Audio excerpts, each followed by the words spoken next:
Hi guys, and welcome to On the DL, episode 34, Dak and Lan. Today we wanted to cover the practical approach on Christmas and all things related to it. I think, you can kind of go from, either end in terms of how you approach Christmas. I think you can go a little bit too crazy, kind of throw out the entire 2 weeks of Christmas, New Year's. Or you can go the other end of it and go, okay, I'm going to hit my macros and track everything on Christmas Day. Which just takes away from the enjoyment, doesn't it? The Christmas Day, yeah. You want to go out with your family. So let's just clear this up real quick. We're not talking to the bodybuilders that have got a show in January, February, March. Completely different. Stick to your plan. If you're a bodybuilder, if you're cutting for a meet that you have to be specific weight for, then maybe don't listen to this until afterwards. Yeah, you made your choice. Yeah, you made your choice. Live with it. It's fine. There'll be other Christmases. Yes. But for the people who just want to lose a few kilos or just want to be a little bit more healthier or comfortable in their skin, this is for you. Yeah. Obviously a goal is important, but I think how you balance your lifestyle is more so important than that. Yeah, because if you have to miss out on everything to be healthy, you're not going to do it in the long run. How sustainable is it? No, you're just not going to do it. I wouldn't. I certainly wouldn't. Christmas Day is the only day I don't get shit from my brother about everything that I eat. Should you be eating that? Should you be eating that? Is that healthy? That's the one day I get away with just enjoying and not really thinking about what I put in my mouth, Yeah.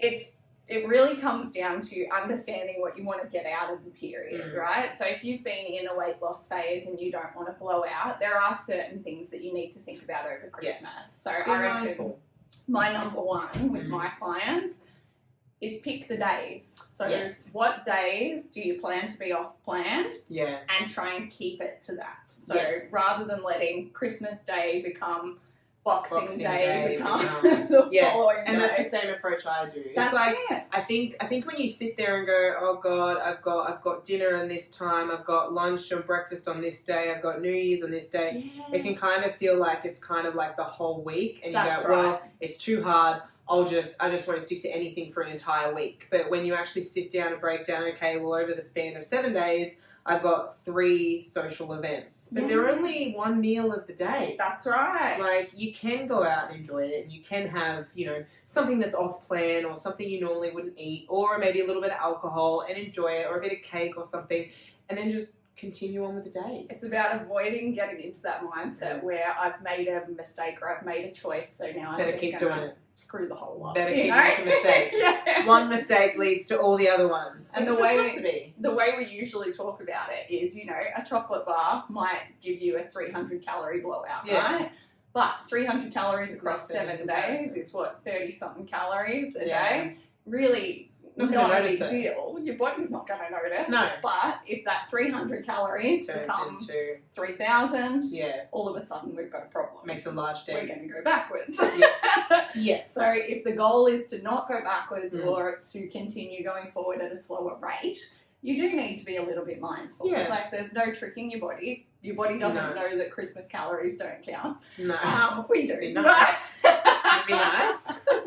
But that means there are some tools and tricks that you can use to avoid overeating, even when you're around family and that sort of does. So some of the things that we might suggest to our clients, I always say, typically at Christmas, it's not going to be the kind of sit-down meal where you've only got one go at the food, right? You're probably going to go back a few times. Definitely.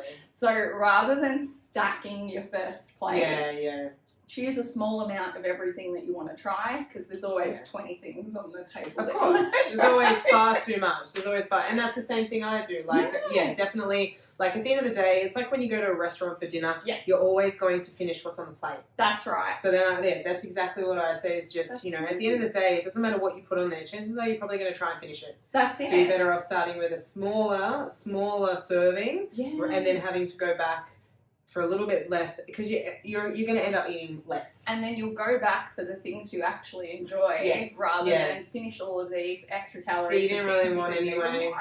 Too full, too uncomfortable. But, and that just, it kind of comes from being mindful as well. You're not just going to, mindlessly go up to the table and just pile it on. And I think a lot, you know, maybe if you are in a hard dieting phase that you're not really enjoying, I think it can kind of seem like more of a release where you're like, oh, sweet, I don't have to follow any plan. I'm just going to shove everything on my plate, make myself feel sick, and then feel sorry for myself. The temptation is much greater when you're in a deficit than it would be if you're in maintenance, which I guess kind of brings us to the point we were discussing before, whether or not you should come out of a deficit around the holidays. So, look, I think you and I both kind of go with the theory of just going to maintenance over the holidays. It's much easier to manage. It's going to create less disappointment, less expectation, da-da-da-da. It's also going to get you that social side of things because you're not going to be panicking about planning around every single outing. You know, you're not going to be looking up every menu to see if there's something under 400 calories that you can order, da-da-da-da. Yeah, because you don't want to be in a deficit. You don't want to be in a deficit to mitigate the social outings. Yeah. You don't want to be in a deficit for 6 days a week and then pretty much take yourself out of a deficit in one day, which is fine. Like it's just that what's the point of being in a deficit if you're not kind of gaining some ground? Particularly when we're talking about the festive season, like in normal day-to-day life, you can get away with balance that. 100%, you can balance that. But Christmas, New Year's, it's not going to be one day. No, it isn't. It's going to be Christmas Day. It's going to be, you know, some family members stayed over, so now we're going to go out for breakfast. Or we're going to go, okay, am I drinking for New Year's Eve? And then New Year's Day, you're hungover and you don't really eat, or maybe you eat poorly. Like it's just, if you go on holidays, like, I mean, I know personally, if I go on holidays, I mean, I'm going to be mindful, but I'm not going to track. No. I'm not going to do anything in regards to tracking anything. Because it does reduce the enjoyment. Like, it does. The hardcore, if it fits your macros, people will tell you it's fine, it's fine, it's fine. And that's all well and good. But if I have to stop a conversation with my brother or my sister-in-law or to go off and track my macros to make sure I know how much I've got left to dessert. You just miss out on things. Same. But then you're also subconsciously thinking about the calories within that meal as well. Like you're conscious of your protein intake, you're conscious of how many carbs. It's like you can't just have a drink if you want it. You can't just be like, you know what, I feel like cheesecake, I'm just going to eat it. It's also, can I fit that? It's not based around the spirit of Christmas. Yeah. You know, we can't just eat for function. Food has always been a part of society's way of celebrating. Yes. Right? Enjoyment factor. It's not new. Satisfaction, You know, this has been around for centuries.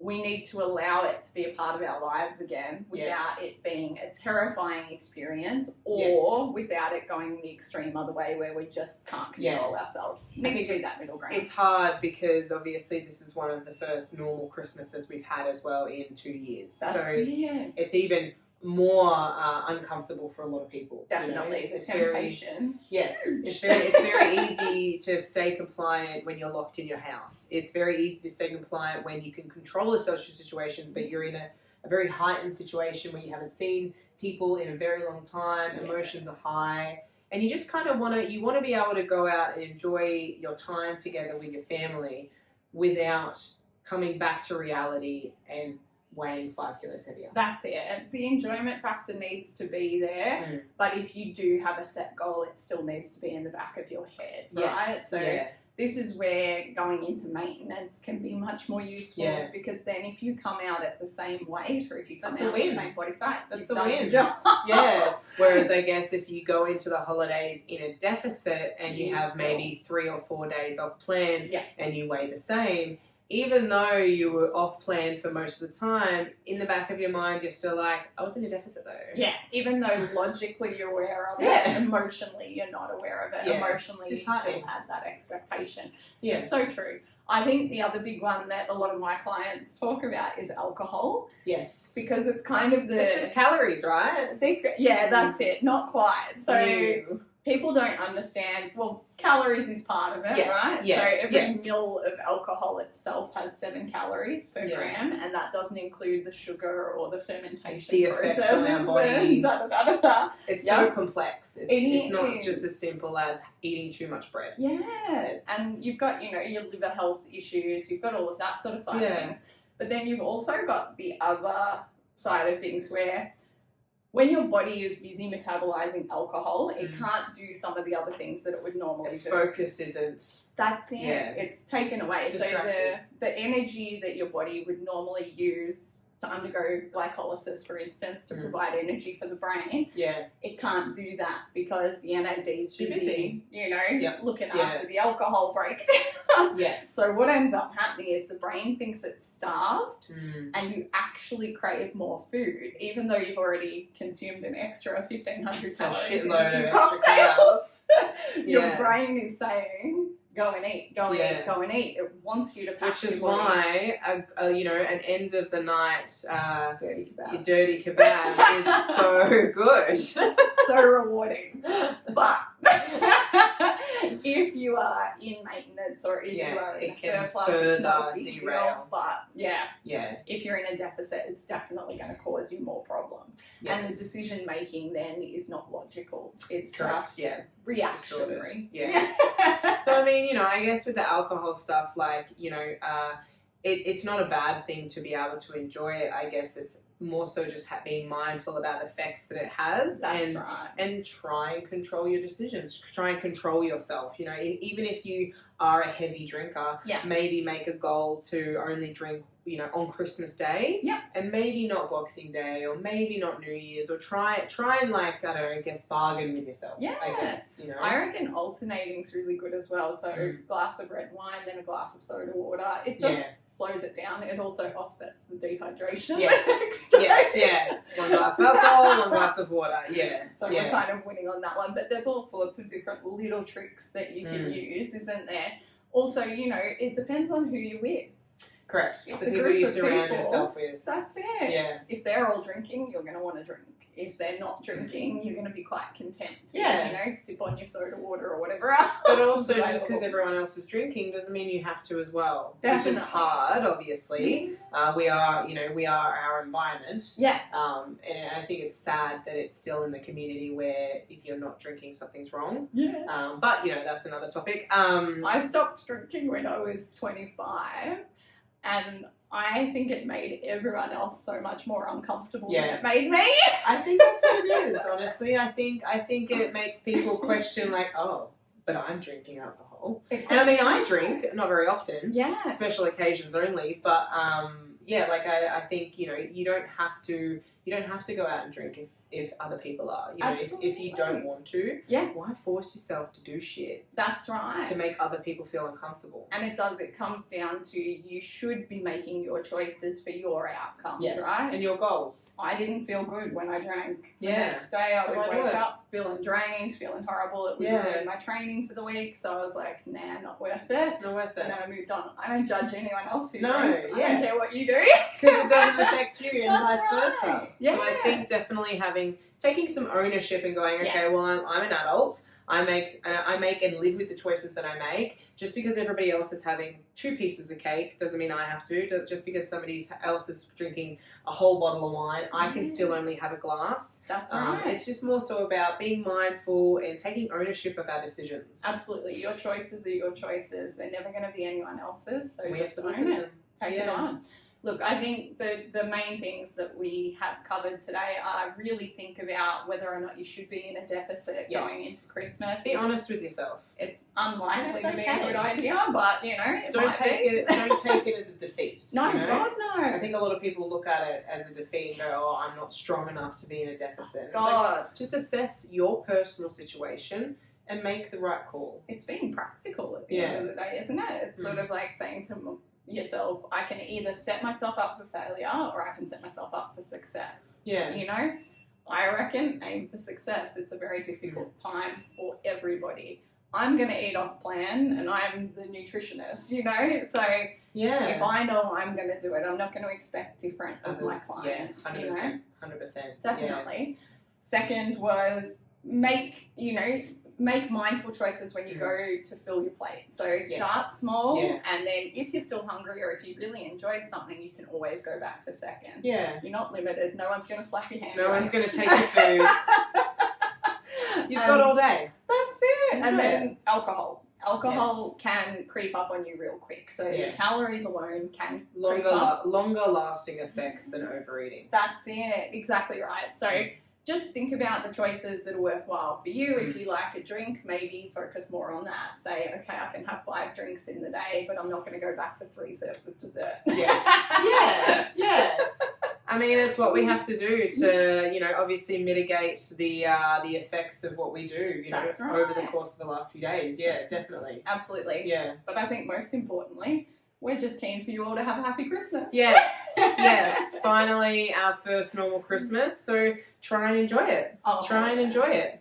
But thank you for watching, guys. If you have any questions, concerns, queries, please shoot them down below. Don't forget to like, subscribe, share this, do whatever you need to do for us to grow this page.